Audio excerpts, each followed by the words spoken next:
Assalamualaikum warahmatullahi wabarakatuh. Bismillahirrahmanirrahim. Tabarakalladzi nazzalal furqana ala 'abdihi liyakuna lil 'alamina nadhira. Allahumma shalli wa sallim ala sayyidina Maulana Muhammad wa ala alihi wa sahbihi asma'in. Nama ba'du. Semua pengurus PBNU yang saya hormati, semua habaib, semua ulama yang saya hormati, wabil khusus Kiai Haji Abdul Manan, Ketua Lembaga Dakwah PBNU, yang meskipun mondoknya hanya 3 bulan ini sebetulnya problem, sehingga saya kesini ini sebetulnya tidak pernah merasa ibadah. Ini bukan dakwah, ini show dakwah. Jadi yang namanya dakwah itu ya orang-orang di kampung nggak bisa ngaji diajarin ngaji, seperti saya di Jogja, di Rembang. Kalau ini show dakwah, dan ini ada agak kesalahan karena mondoknya hanya 3 bulan. Jadi nggak bisa bedakan mana dakwah, mana show dakwah. Ini jelas show itu. Mungkin yang benar-benar dakwah yang sekarang sedang bikin masjid di pedalaman Kalimantan, pedalaman Sulawesi, atau saudara-saudara kita yang di Korea. Saya kemarin di Korea, itu dakwah betul. Kalau ini agak-agak tontonan ya, tapi masih bagus lah melihat wajahnya habib ulama, itu ibadah. Tapi begini ya, yang jelas saya berharap sekali, saya diundang sekali ini saja, jangan diulang. Karena mencintai ulama itu baik, tapi ngatur ulama itu dosa. Ini murah. Jadi ini harus dicatat. Jadi Imam Malik itu kalau diundang tuh marah, meskipun yang undang tuh seorang raja zaman itu, Harun ar-Rasyid. Beliau minta supaya Imam Malik baca Muwatta di istana untuk anak-anaknya, padahal seorang presiden mau ngajari anak-anaknya. Imam Malik marah, masyhur gitu, al ilmu yu'ta la ya'ti, ilmu disowani, ora kok ilmu yang sowan. Di mana-mana timba itu ke sumur apa sumur yang ketimba? Timba ke sumur. Ini agak kecelakaan. Pakai air pam. Air pam katanya. Sudah banyak air. Sehingga saya kata orang banyak itu di SK-kan PBNU, tapi itu tidak pernah saya pikir. Karena saya melakukan kebaikan itu sebelum dapat SK. Saya ngajar sebelum dapat SK, saya dakwah di mana-mana sebelum dapat apa? SK saya langsung minallahi ta'ala, dari Allah ta'ala. Jadi kalau PBNU niatnya ikrar bahwa orang yang sudah manfaat diangkat, itu saya terima. Tapi kalau merasa ngangkat saya, tak lawan di pengadilan. Karena saya sudah jadi kiai sebelum diangkat PBNU. Ya ini saksikan ya para muhibin saya. Jadi kalau SK itu ikrar, ngakui kalau Gus Bak manfaat, saya terima. Kan hanya ikrar saja, apa? Tapi kalau merasa ngangkat dari bawah ke atas, itu tak lawan sampai apa? Pengadilan, sampai di akhirat. Tersangkanya ya yang sedang jabat sekarang. Tapi saya yakin enggak, Kiai Miftahul Ahyar itu orang alim, karena alumni Sidogiri dan menantunya Syekh Duki. Di antara gurunya itu pernah mbah mertua saya, karena istri saya orang Sidogiri. Beliau juga besanan sama keluarga Lasem, saya ini Durriyah Lasem.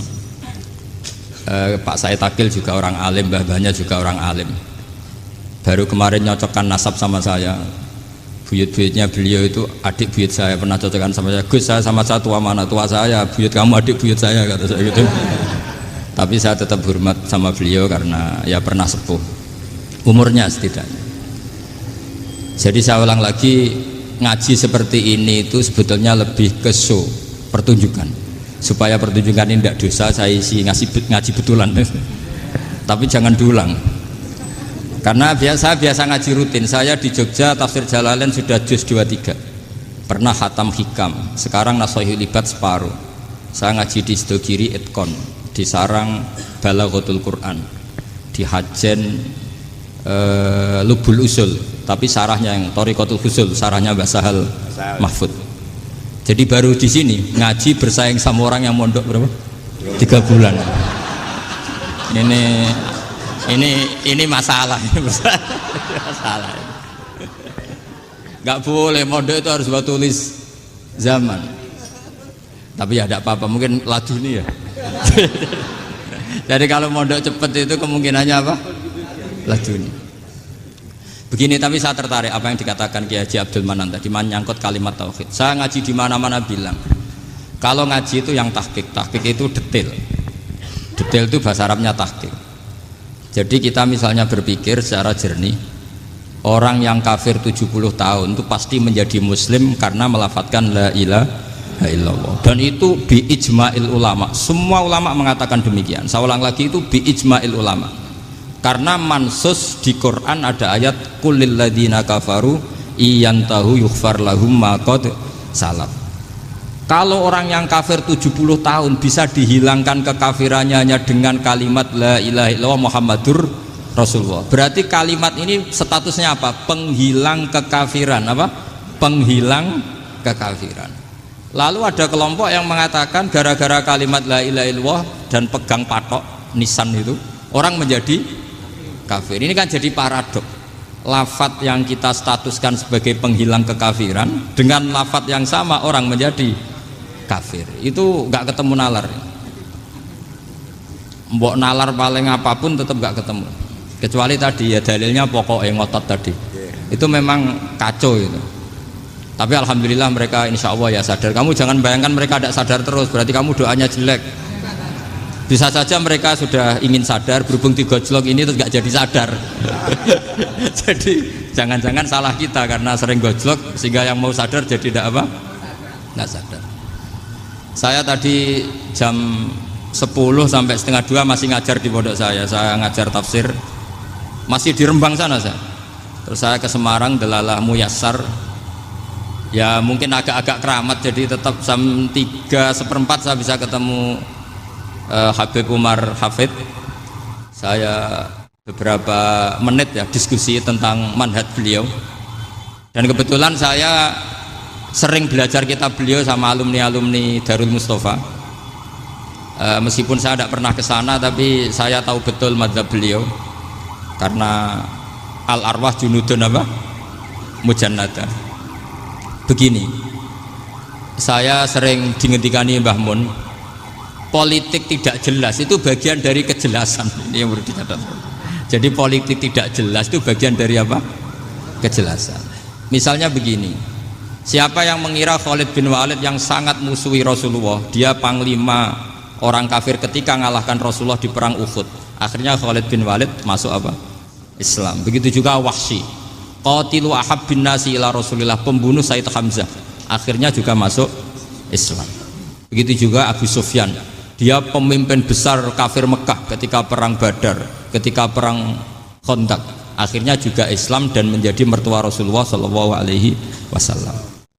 Dari fakta ini kemudian banyak ulama alim yang ngambil sikap itu ya coro Jawa itu anggang-anggang itu gak tegas, tapi gak tegas dari rumusan ilmu yang detail. Saya ulang lagi, gak tegas tapi dari rumusan ilmu yang apa? Detail. Bisa saja orang yang sekarang kafir suatu saat mukmin atau muslim. Bisa saja yang sekarang sedang fasik suatu saat soleh. Bisa saja yang mondok 3 bulan rois PB NU.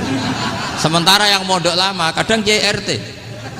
Tapi itu hanya hukum duniawi. Saya yakin yang Kiai RT ini PBNU di akhirat. Karena mondoknya lebih apa? Lama. Itu tak jamin. Saya juga berencana memimpin NU di akhirat saja, bukan di dunia. Makanya saya mohon SK itu berakhir muktamar mendatang. Karena saya sudah kiai sebelum diangkat. Makanya saya ulang-ulang, kalau pengangkatan itu niatnya ikror, saya terima.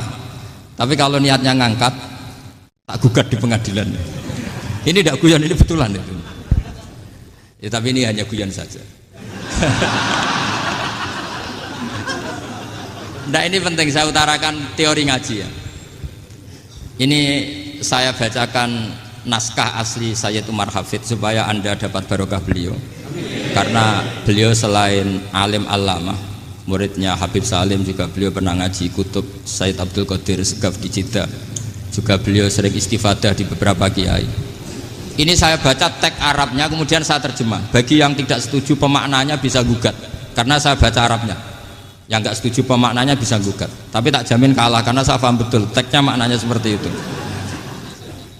Logikanya tadi ya, ketika Rasulullah ngambil sikap tegas kepada Qatilu Hamzah yaitu Wahsy, dan ketika Rasulullah ngambil sikap tegas pada orang-orang yang mengalahkan beliau di perang Uhud, kaifa yuflihu qaumun fa'alu bi anbiya'ihim hakadha, bagaimana mereka jadi orang benar atau orang yang dapat kebahagiaan kalau mereka perlakuannya seperti Nabi seperti ini, yaitu Nabi sujawajjuh masyhur wa kusirat ruba, yaitu Nabi itu wajahnya terluka, gigi serinya tanggal. Orang-orang seperti ini tuh nggak akan bejo kalau orang Jawa, nggak akan falah. Tapi apa yang terjadi? Allah menurunkan ayat laisa laka minal amri syai'un aw yatuba 'alaihim aw yu'adzibahum. Muhammad itu bukan wilayah kamu ngecap orang, menstigmasi orang itu tidak wilayah kamu. Saya bisa saja mengampuni mereka atau menyiksa saya itu atau menyiksa mereka itu wilayah saya, kata Allah. Saya bisa saja mengampuni mereka atau menyiksa mereka itu wilayah saya. Sehingga akhirnya apa? Rasulullah tidak ngambil sikap yang mungkin orang lain mengatakan itu tidak tegas. Tapi itu kearifan. Betul, akhirnya Wahsy malah masuk Islam. Khalid bin Walid panglimanya juga masuk Islam. Dan beberapa orang kafir juga masuk Islam, termasuk mimbenihim, ketuanya yaitu Abu Sufyan. Ini penting saya utarakan. Makanya ini saya baca pembenaran dari konstruksi pikiran tadi. Nah ini supaya khas. Ini khasnya orang mondok 10 tahun nih. Jadi ini tak baca ini. Nah, biar jelas ini nanti tagnya persis ya, tidak saya rubah. Ini di kitabnya Habib Umar Hafid, namanya itu Taujihun Nabi Limardoti Bari. Kalau diterjemah ya mengarahkan orang yang sadar, Nabi itu orang yang sadar ya, sampai ini termasuk orang yang sadar, Limardoti Robbi, menuju mendapat ridho Tuhan atau Allah Subhanahu wa Ta'ala. Saya baca tagnya ini di halaman 179. Ini tidak ada yang saya rubah, tidak saya kurangi. Bismillahirrahmanirrahim. Fala buddha an nuwattina qulubana ala annana khodamatu ahli hadal qaul wa yattali Allah min qulubina annana na'taqidu imkaniyata ayyasfa'a fi ahadina yaumal qiyamati man huwal ana kafirun yuslimu faya'lu sya'nu indal haqqi fayakunu sababan li kholasika fil qiyamah yumkinu dzalik. Jadi kita para dai, para kiai itu adalah khodamatu hadal kaun. Kita ini adalah pelayan alam raya ini yang selalu berharap alam ini akan lebih baik. Orang yang sekarang sedang kafir bisa saja nanti yang nyafaati kamu di akhirat, yaitu mereka masuk Islam lalu Islamnya lebih serius, akhirnya punya hak syafaat. Sementara kamu Islam mulai kecil tapi biasa-biasa saja seperti ini, mulai dulu ngaji terus sama Ki Abdul Manan, nggak pernah yang ngisi ngaji.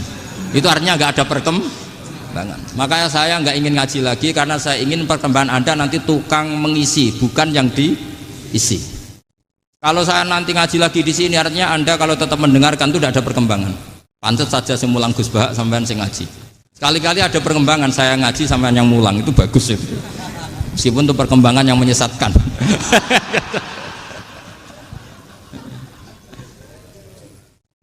Ini penting saya utarakan. Ini dawuhnya Said Umar ya. Orang yang sekarang sedang kafir bisa saja orang ini nanti nyafaati kamu, yaitu beliau orang ini Islam, kemudian Islamnya serius, maka punya hak syafaat. Sementara kamu Islamnya biasa-biasa saja. Itu masyhur kayak Sayyidina Umar. Sayyidina Umar Islam di hari itu langsung makomnya makom yang a'la, sehingga mengalahkan yang sudah Islam lebih lama. Karena Islamnya Umar itu menjadi izzatul Islam betul. Makanya jangan benci orang tegas teman-teman, kadang ya ada baiknya. Abu Bakar itu sudah Islam tapi layinal janib, orangnya santun. Kalau dipisoi orang yang menengahi lah, kira-kira seperti itu. Begitu juga Bilal, Ammar, Suhaib. Singkat cerita, Rasulullah itu sering dibully ya, sering disiksa orang-orang kafir. Rasulullah berharap, wah kalau yang Islam gini terus repot. Melihat Umar ini petarung di pasar Uka, dia dapat uang itu kalau tarung, menangan. Kata Rasulullah, kalau ini yang Islam ya bagus. Beliau berdoa, Allahumma aizal Islam bi Umar. Itu kira-kira 2 hari dari doa beliau, Umar masuk Islam. Itu pertama masuk Islam itu orang-orang kafir diparani. Kalau kamu ganggu Rasulullah Muhammad tak bunuh. Semenjak itu orang kafir yang gentenan sembunyi. Sehingga kata para mereka yang Islam, Islam selalu jaya mut aslama Umar, ketika Umar masuk Islam. Itu dalam satu hari Islam itu Rasulullah sudah ngendikan Umar yang Islam sehari ini imannya kalau ditimbang separuh ahli dunia masih unggul sama Islamnya Umar. Nah bisa saja seperti itu. Jadi saya minta sama teman-teman yang mencintai ilmu, tidak tegas itu bagian dari ketegasan dalam ilmiah, karena kita ini tidak mengendalikan dunia, tidak mengendalikan hidayat, hanya Allah piyambak yang ngasih apa? Hidayat. Maka sikap kita laisa laka minal amri syai'un aw yatuba alaihim aw yu'adzibahum. Rasulullah yang ahabbul khalqi ilallah saja tidak boleh tegas karena semuanya potensi itu ada. Cuma kita tegas dalam kebenaran saja, tapi nggak perlu tegas dalam mengawal kebenaran. Kenapa demikian? Karena Islam ini agama yang akan dijaga Allah ila yaumil. Yang jaga Islam bukan PBNU, bukan PP Muhammadiyah, bukan kiai. Yang menjaga Islam namun Allah Subhanahu wa ta'ala. Makanya Sayyidina Umar itu kalau disuruh mikir Islam itu gak mau betul. Masyhur itu dalam tarikh-tarikh. Umar mimpin itu sukses, banyak futuhat. Singkat cerita akhirnya orang tuh kelangenan, wah kalau Umar meninggal kayak apa. Sehingga Abdullah bin Umar setiap jalan-jalan tuh dibully, kalau sekarang dibully. Ya Abdullah bin Umar, bapak kamu itu gimana? Sudah sepuh mau meninggal kok tidak suksesi. Kalau saja ada orang penggembala kemudian meninggalkan kambingnya di hutan, kamu anggap orang yang mudoyik enggak, menyanyiakan kambing itu enggak? Ya iya, kata Abdul bin Umar. Apalagi amru hadil umat ini mau ditinggal gelanggang, nanti suatu saat Umar meninggal. Mbok ya suksesi supaya jelas. Logika itu diaturkan ke Umar radhiyallahu anhu, ke Sayyidina Umar. Pertama Umar agak tertarik dengan logika itu. Lama-lama beliau marah. Tidak jadi. Saya tetap tidak akan istikhlaf, tidak akan suksesi, dan saya tidak akan mikir Islam, katanya. Islam akan diurus oleh Allah Subhanahu. Terus beliau ngendikan, Islam ini jalan ketika ditinggal Abu Bakar, bahkan ketika ditinggal ahabbul khalqi ilallah akramul khalqi indallah, yaitu Rasulullah Muhammad sallallahu alaihi wasallam. Coba Islam dulu dipimpin Abdul Qadir ketua wali, dipimpin wali songo, dipimpin orang top. Sekarang dipimpin mondok 3 bulan jalan. Karena Islam yang ngatur Allah Subhanahu wa ta'ala. Jadi ini penting. Loh coba ustadz tuh banyak yang nggak bisa ngaji loh, tapi ya laku ya nggak masalah. Loh saya kemarin di Korea seminggu itu TKI jadi khotib, ada yang jadi mufti, ada yang jadi suriah. Itu ada yang di sana jadi suriah, pulang ke kampung angon kambing lagi. Loh itu teman saya kenal. Iya suriah Korea tapi. Artinya gini, bahkan masjid semua yang di Korea itu didirikan oleh TKI dan TKW. Mereka digerakkan Allah untuk mikir agama, karena agama ini milik Allah. TKI saja mikir. Makanya ini penting, yo dakwah tapi tauhidnya sing kenceng, jangan dakwah kenceng tauhidnya kendor. Itu bahaya betul. Saya ulang lagi ya, ini dawuh Habib Umar. Jadi kata beliau, fala budda an wattina kulubana, kita harus yakin seyakin-yakinnya bahwa semua kemungkinan itu mungkin. Makanya masyhur dalam tarikh ketika kafir Quraisy mau disiksa oleh para malaikat karena mereka sering menyakiti Nabi, kata Nabi gimana? Jangan. Saya berharap kalau bapaknya tidak mukmin, suatu saat anaknya mukmin. Masyhur dalam tarikh. Musuh Nabi besar siapa? Walid bin Mughirah. Punya anak Khalid bin Walid. Abu Lahab punya anak Darrah, itu mukminah yang baik. Abu Jahal punya anak Ikrimah, itu mukmin yang baik. Di Indonesia lebih hebat lagi. Bapaknya ra iso maca Quran, anaknya hafid. Bapaknya utun ra tamat SD, anaknya jadi dekan. Di Indonesia banyak orang nggak siapa-siapa, anaknya jadi presiden, anaknya jadi menteri. Artinya jangan karena bapaknya kafir kamu nganggep anak turunnya pasti selalu kafir. Teori itu sudah salah zaman Rasulullah. Yaitu Walid akhirnya punya anak Khalid, Abu Lahab punya anak Darrah, terus siapa? Abu Jahal punya anak siapa? Ini penting saya utarakan karena dakwah kalau terlalu semangat, nanti kalau menghilangkan tauhid bahaya. Tetap innal huda. Uni Soviet kayak apa? Mengkooptasi negara-negara sekelilingnya sampai jadi Zuni. Tapi apa yang terjadi? Uni Soviet yang runtuh, persemakmurannya semua rata-rata jadi negara apa? Islam, kayak Uzbek, kayak Ceknya, kayak apa-apa. Karena agama ini diurus Allah. Sehingga kalau tapi kamu ngitmai agama nggak apa-apa. Makanya istilahnya Habib Umar khodamah itu pelayan, nggak apa-apa. Kita ngitmai agama itu nggak apa-apa. Dengan ngitmai terus mikir nggak apa-apa. Tapi jangan mikir yang merasa kalau kita mati, wah nanti agama ini kukut karena saya mati. Kamu itu siapa? Agama Islam ini tidak pernah dipasrahkan kamu. Diurus oleh Allah Subhanahu wa taala sendiri. Sehingga ketika Wali Songo meninggal, agama ini tambah kuat sampai sekarang. Kecil saya itu kalau pengajian susahnya bukan main, harus izin sana sini. Sekarang setiap pengajian polseknya datang, polresnya datang, nggak ada intel, nggak ada apa.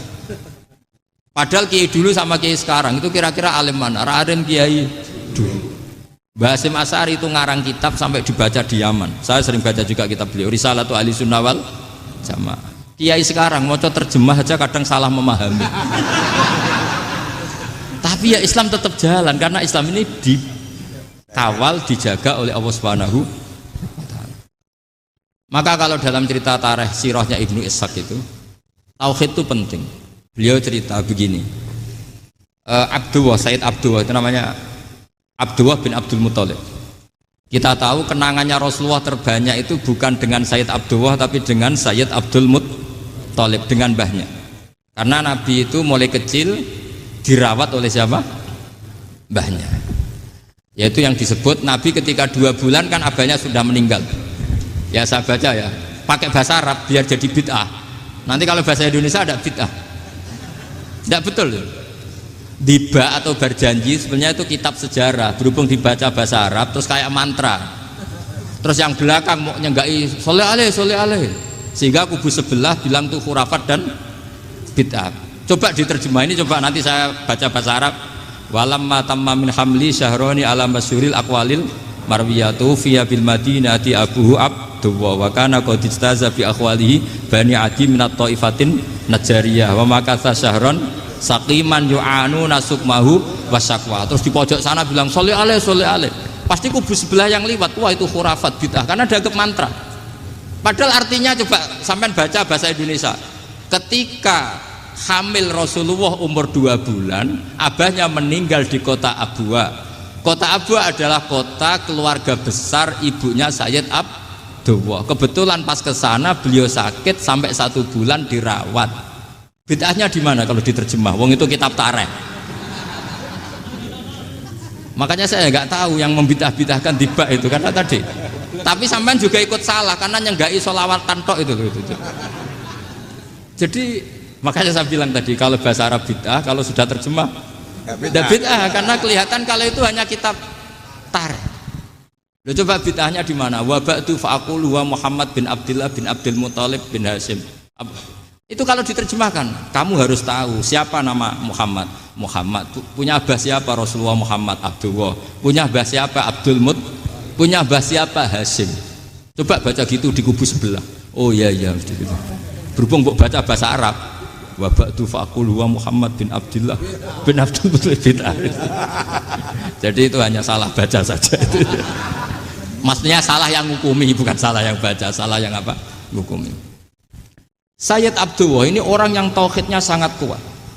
Sayyid Abdul Muthalib lebih kuat lagi.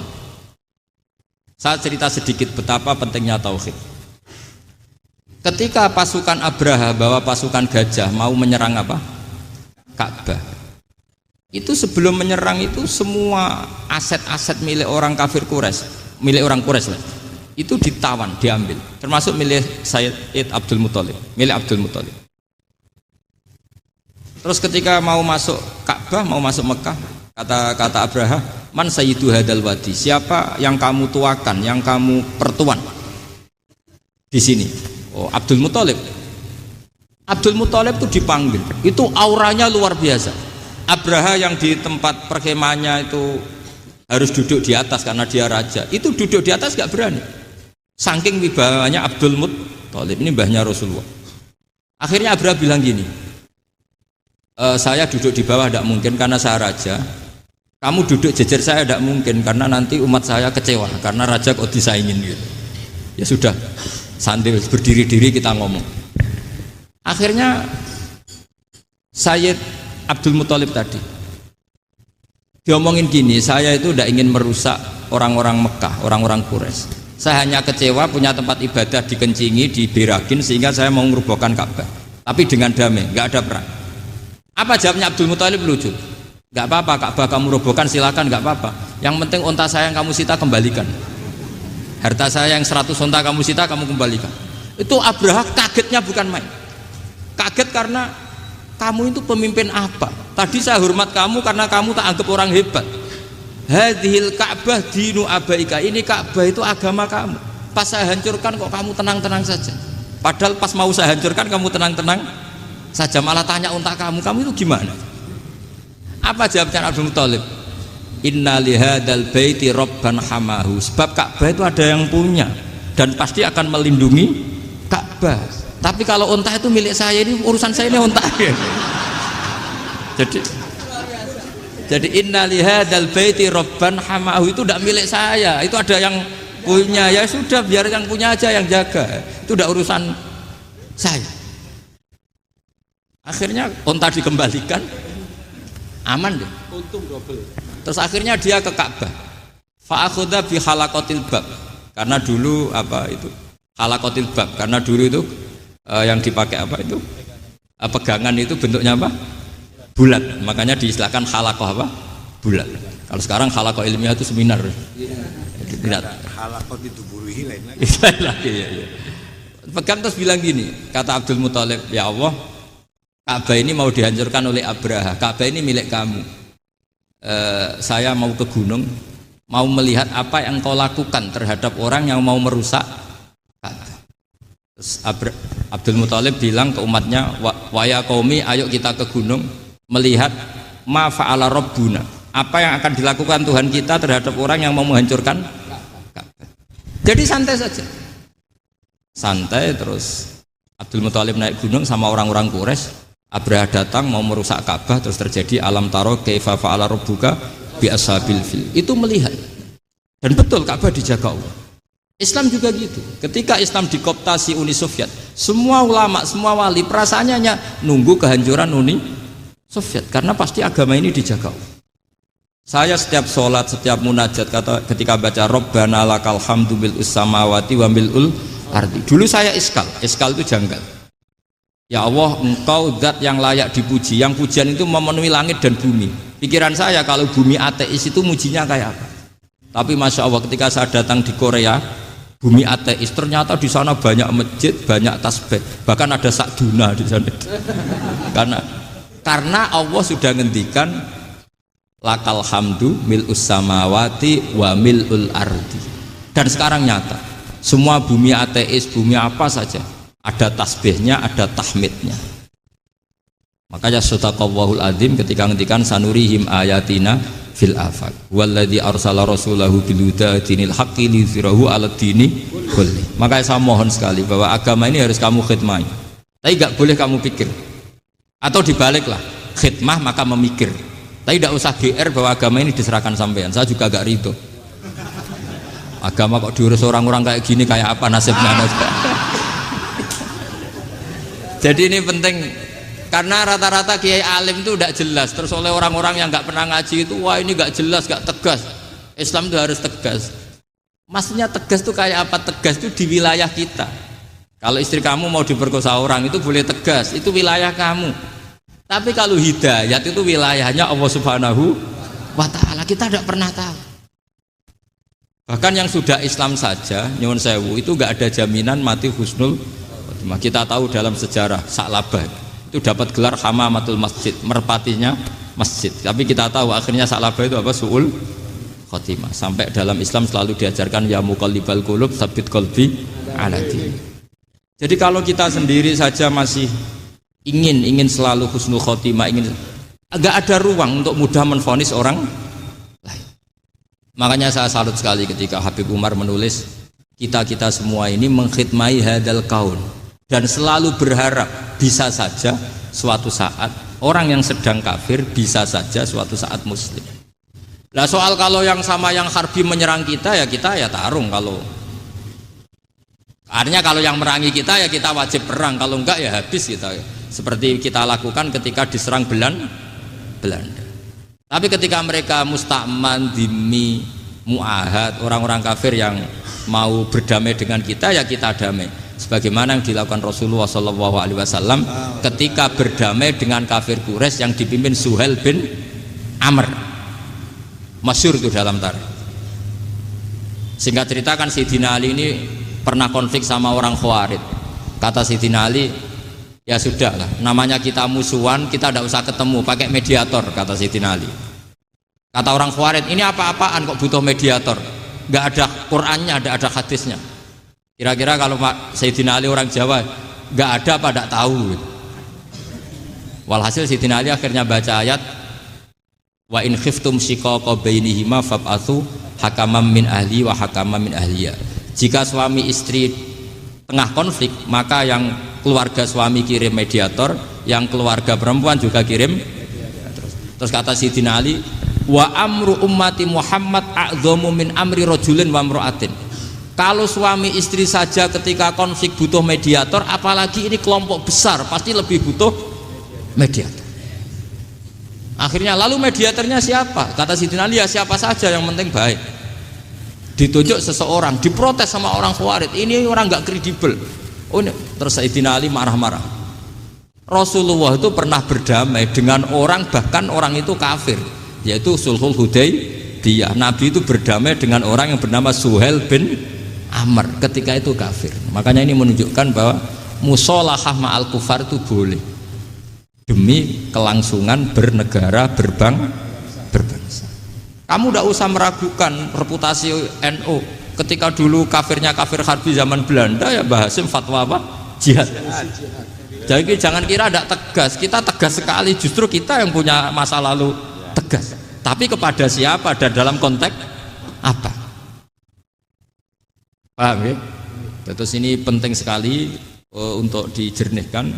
Ini saya baca berikutnya nanti, tidak supaya tahqiq. Saya syukur sekali, saya tadi sekaligus minta ijazah sama Habib Umar, dan memang saya ngaji ini lama sama teman-teman alumni Yaman, cuma belum pernah ketemu mu'alifnya. Tadi saya ketemu minta ijazah itu, dan beliau senang sekali, bahkan sempat bikin tulisan di kitab saya ini. Sama tidak perlu baca, karena kalau bisa ya biasa, kalau tidak bisa malu ya sudah, tidak usah baca sudah. Terus ini kata beliau, ini masih saya teruskan. Nahnu min hadhil intilaqah naktasibu thabatana wa quwwata yaqinina wa illa fa fil ardi mu'aridun wa muntaqidun wa mukhalifun min akhyarin wa asrorin sholihin wa fasikin muslimin wa kuffar.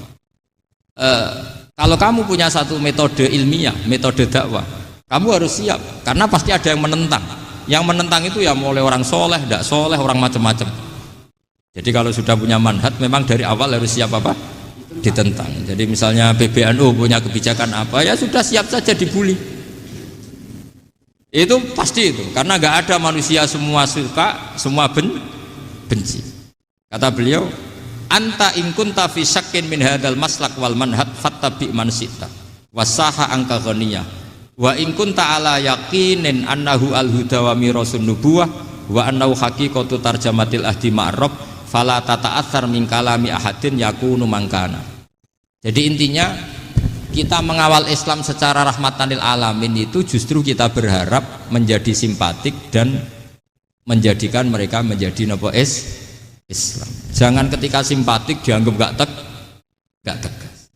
Saya masih ingat betul dawuh Mbah Mun, hak sekseni, kata beliau. Saya masih ingat kalimatnya, sekseni. Akurat tegas itu berdasar ayat laisalaka minal amri syai'un aw yatuba alaihim aw yu'adzibahum. Karena potensi sosial itu bisa rubah. Orang yang sekarang kawan kamu bisa saja suatu saat jadi musuh. Yang sekarang musuh kamu bisa saja suatu saat jadi kawan. Terus kamu ngambil sikap tegas dalam sesuatu yang nggak stabil seperti ini, lalu tegas itu kan nggak pada tempatnya. Makanya yang seperti ini kata Allah pakai asa itu menawa. Asa wahu ayyaj'ala bainakum wa bainal ladzina adaitum minhum mawaddah. Bisa saja orang yang sekarang musuhan dengan kamu suatu saat dijadikan mawaddah. Kamu udah mawaddah itu saling mengasihi. Kamu udah usah tanya, wallahu qadir, kata Allah, karena Allah mampu. Jadi dalam hukum-hukum sosial Allah seringnya bilang apa? asa. Misalnya wasa antakrahu syai'a wa huwa khairul lakum, wasa antuhibbu syai'a wa huwa syarrul lakum. Karena masalah sosial ini semuanya asa, yang pernah tahu siapa. Bisa saja sekarang saya Rois Suriah, nanti SK-nya nggak turun lagi, tapi saya tidak apa-apa. Bisa saja nanti santri 10 tahun dipimpin 3 bulan, nggak apa-apa. Bolak-balik nggak apa-apa, saya tidak akan kecewa. Karena masya Allahu kana wa malam yasa lam yakun. Assalamualaikum warahmatullahi wabarakatuh.